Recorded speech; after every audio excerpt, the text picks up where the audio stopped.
we will integrate all these so that our project starts getting the color. We will also integrate the layout file so that our project becomes modular.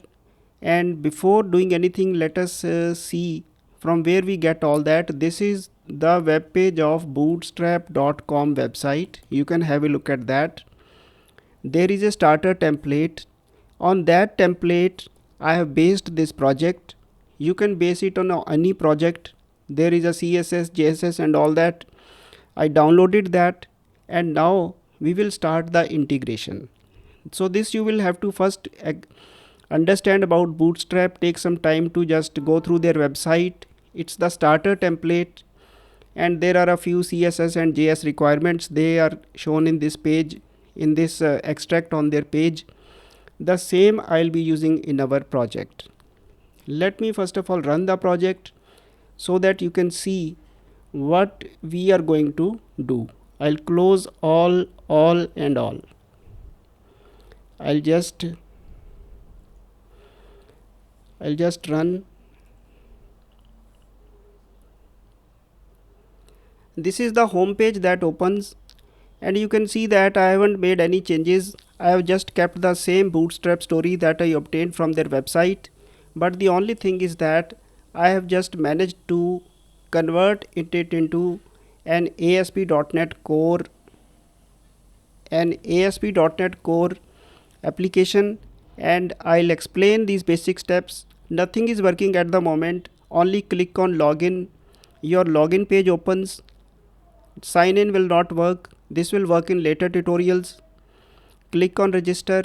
You will get please register. I am a doctor, I am a patient. This is not working yet, so you are seeing that both of them are ticked. We will get them to work later on. And back to home.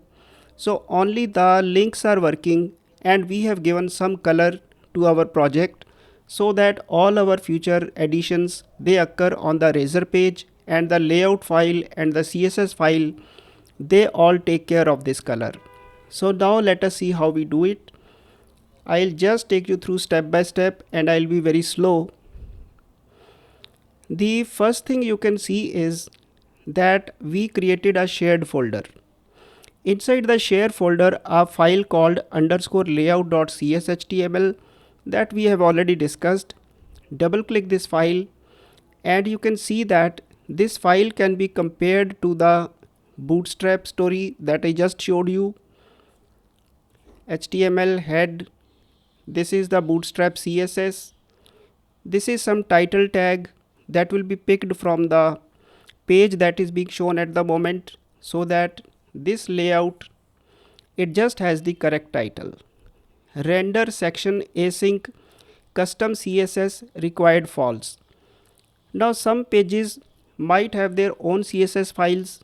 For example, the sign in page has its own additional CSS file. Although this is the standard Bootstrap file, but new pages might have their own CSS files. Sign in or home page, they might have slightly different CSS files, because I'll be using many different shades, colors and all. So at await render section async custom CSS. This is a section called custom CSS. We will add wherever we need it, and when we add it, we'll include the link to that CSS file. So that will be substituted here on per page basis. So just a moment, before I proceed further, I'll show you how it is actually integrated. This is my pages folder, and I'll just open index.cshtml page, and you can see that there is add section custom CSS, and this is a specific CSS file for this section, starter template.css, and this particular file will get substituted here. And then we have the body tag, render body. It will contain the main content of the page. Render section async. Similarly, some JS files might be there specific to a page, and we have custom JS. So this section is also there. Required false means that it is not compulsory. Some pages may have this, some pages may not have this.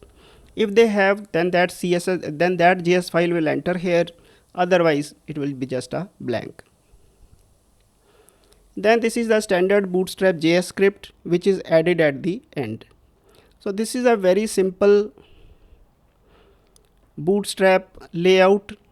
As you can see that Bootstrap itself is not tough and not difficult. It is as simple as possible. And now our next step was to create a www-root directory, the directory that will contain all our CSS and JS files. In this I have files for signin.css and startertemplate.css. These files are taken entirely from the Bootstrap website. Maybe slight changes here and there might have been done, but these are pure CSS files. I even do not know what is written there mostly, but some changes were made by me here and there. This is some logo of Bootstrap that also is unchanged. So this is the www root directory.